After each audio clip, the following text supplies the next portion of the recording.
רבים מהישראלים כבר הספיקו להכיר את בן שפירו, יהודי אמריקני, תומך נלהב של ישראל, ואחד מגדולי המשפיענים באמריקה עם כ-40 מיליון עוקבים ברשתות.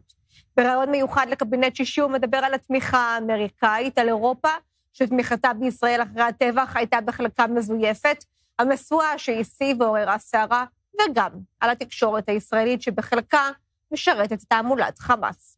הנה.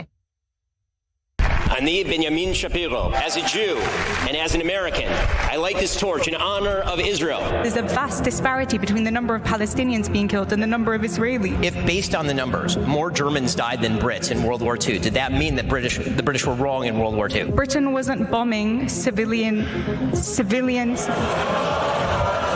It seems to me that what's been happening in Israel is a manifestation of a broader philosophy that has taken over huge swaths of the left. In large numbers of children and civilians, how can you continue to condone those actions? Okay, I don't just condone the actions of the Israeli Defense Forces and the Israeli government, I celebrate and laud them.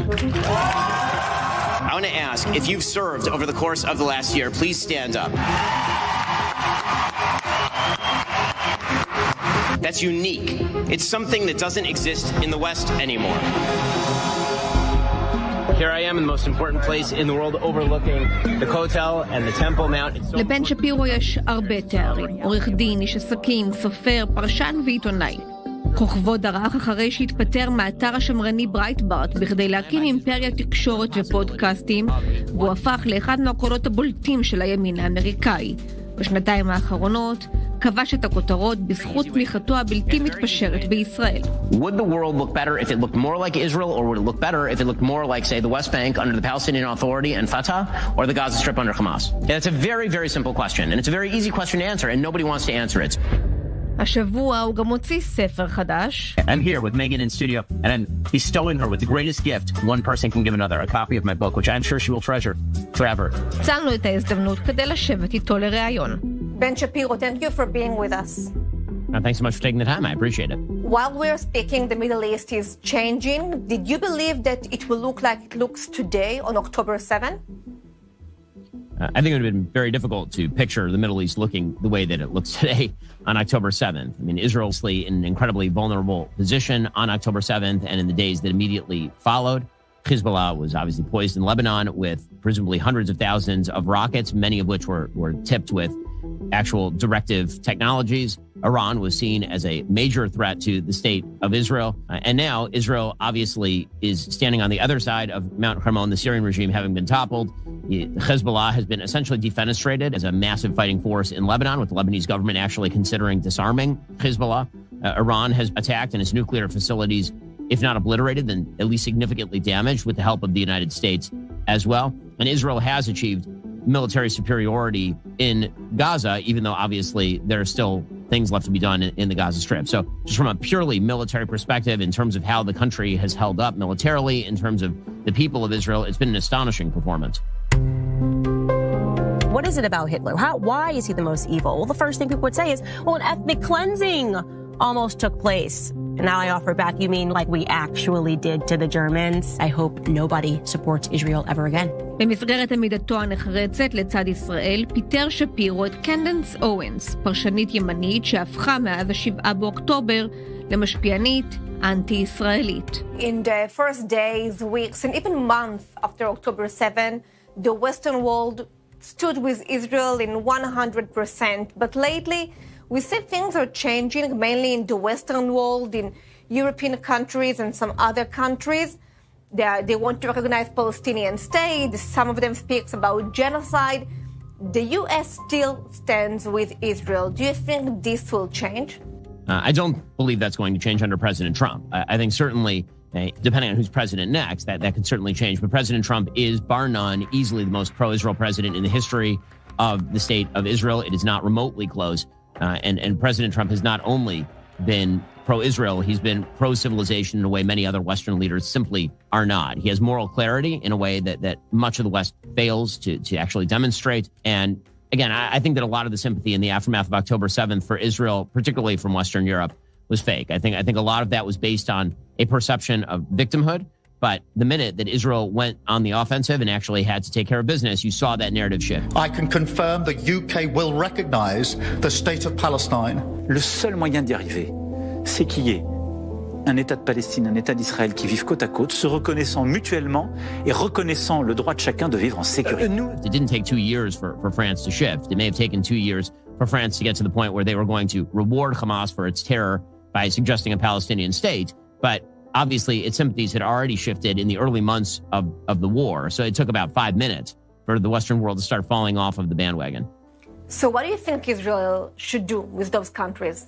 I think when it comes to France, I think that many of the measures that the government's taking, expelling ambassadors, shutting down a Palestinian embassy or the talk of a Palestinian embassy, defunding the Palestinian Authority if it attempts to unilaterally declare a state, I think all of those are appropriate. Those governments should be put on notice that there are two sides to any relationship. And if Israel declared that there was suddenly a state of breakaway France, then the French government would treat Israel with proper ire and rage. And so France doing the same thing with regard to a state that would undoubtedly be run by moral enemies of the state of Israel who would immediately use it as a terror base to kill Jews. Israel should treat France precisely the same. The fact is that Israel is not nearly as dependent on France as Israel seems to believe it is sometimes. And France will be dependent on Israeli technology. The French economy is flailing. The country is in serious trouble.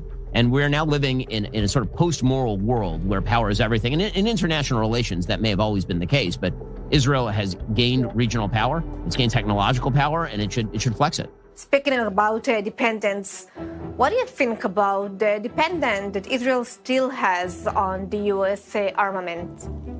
I think it's a huge mistake. I've been advocating for Israel to get off of American military aid for years. The truth, of course, is that the United States likes for Israel to be, militarily speaking, connected via military aid, because not only is it a subsidy to American defense contractors, but also it means that America has first access to Israeli military tech and Israeli military tech development. It also means that Israeli firms are not able to market to particular sectors of the world because of the MOU. So it does benefit America that aid relationship exists. It's not as though Israel needs the money. Israel is one of the wealthier Western countries at this point in terms of GDP per capita.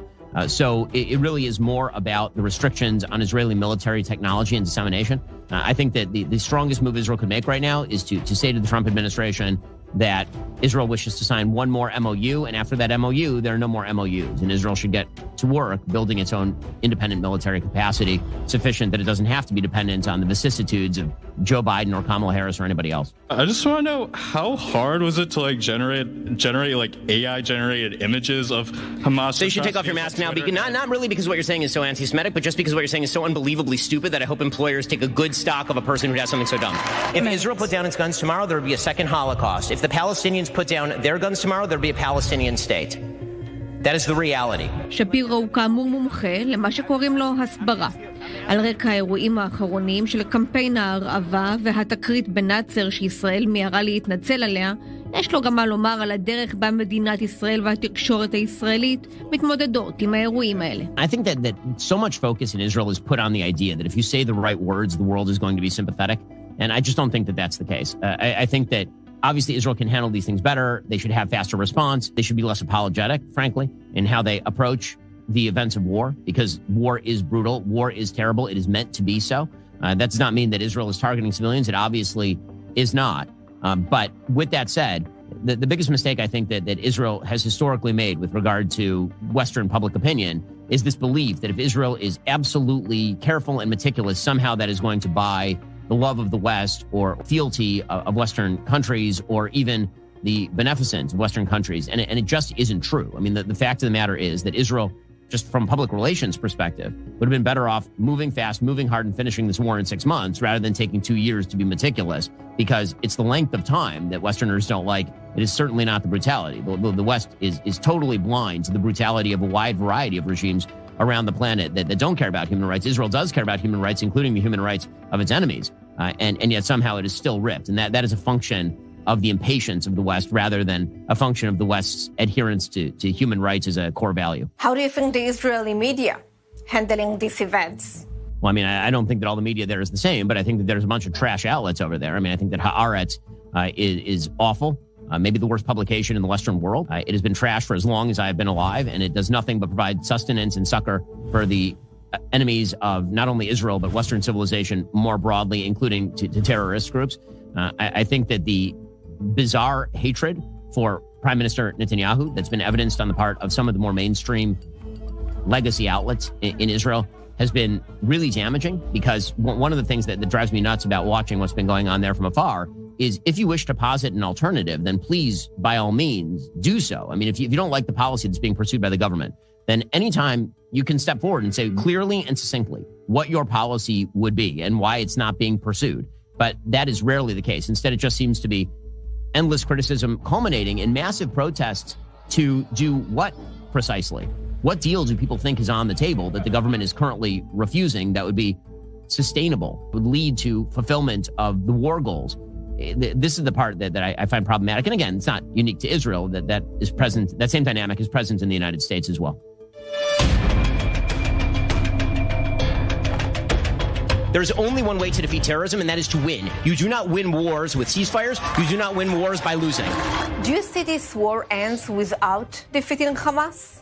I mean, it's hard to determine what exactly defeating Hamas means. So in terms of Hamas being an ongoing military threat to the state of Israel, the war has already achieved the end of that. Hamas is not an ongoing potential threat to the state of Israel at this point. What Israel is afraid of, obviously, is a recapitulation of the last 20 years, that Hamas will come back in, will rearm, and then will pose such a threat. I don't think that Israel will be foolish enough to end the war with that as an ongoing problem. With that said, one of the big problems, obviously, in the Gaza Strip is the enormous amount of sympathy that Hamas has with the general population. We are still living in a world in which zero tips have come in, despite a $10 million reward offered for the location and freeing of the hostages.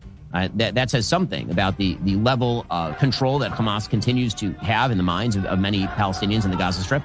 And it also speaks to the mentality of many people who are living in the Gaza Strip. So if the idea is that defeating Hamas amounts to the establishment of a moderate Palestinian government, first you'd have to name me who would lead that government, what that would actually look like. And again, there are not a lot of candidates out there for that. So a realistic end to the war probably looks like some sort of international coalition that supervises a level of domestic rule, not the PA, not Hamas. There's some form of Jenin-like domestic rule with Israeli security apparatus, with the capacity to actually go in and perform cleanup operations. It means a security border all along the wall, meaning territory that becomes Israeli territory that is annexed to Israel, because there has to be some consequence to what happened on October 7th. It means that, given the fact that enormous portions of the Gaza Strip are now uninhabitable, that people who wish to leave should be allowed to leave, obviously. It's the only situation in human history of which I'm aware where refugees who wish to leave are being told that they cannot leave, which is kind of an amazing thing. And obviously, you know, is that going to end Hamas? Again, depends on your definition here. שפירו הוא אחד הפרשנים החשובים והבולטים בתקשורת האמריקאית. בין הצעירים היהודים אולי המשפיעים והמוכרים ביותר. כנראה שגם בגלל זה נבחר בשנה שעברה לשים משואה בטקס הדלקת המשואות בהר הרצל. בחירה שגררה סערה בעקבות דעותיו של שפירו בנושאים הקשורים למגדר ולקהילה הטרנסג'נדרית, שהפריעו לקבוצות מסוימות שחלקן מזוהות עם התנועה הפרוגרסיבית. You're not being polite to the pronouns. Because disrespect. Okay, forget about the disrespect. Facts don't care about your feelings. How he feels on the inside is irrelevant to the question of his biological. זה לא גורע מההתרגשות של שפירו מהזכות להדליק משואה. I mean, it was an enormous privilege. I think that what it spoke to, for me, was the fact that I believe that Israel is on the front lines of the war for a civilization that is a threat by barbarians like Hamas and by its allies, who many of whom are in the West, actually. And so lighting that torch in honor of a country that has stood up to those barbarians for 80 years and whose population has put itself in harm's way in order to not just stand up for its own existence, but to stand up for a civilization that very often wants to essentially surrender its sense of itself. It's an amazing thing Israel has done over the course of the last several years. And I hope the rest of the world takes an example of it. And I was honored to be able to participate. The capital P, Philistines of yesterday, have become the Philistines, small p, of today. And those Philistines do indeed march alongside Hamas and its allies, seeking the destruction of the West and its culture. They must be stopped. And they can only be stopped if the West stops being ashamed of itself and begins to defend its own values. Thank you. Ben Shapiro, thank you very much. Thanks. As a Jew and as an American, I light this torch in honor of Israel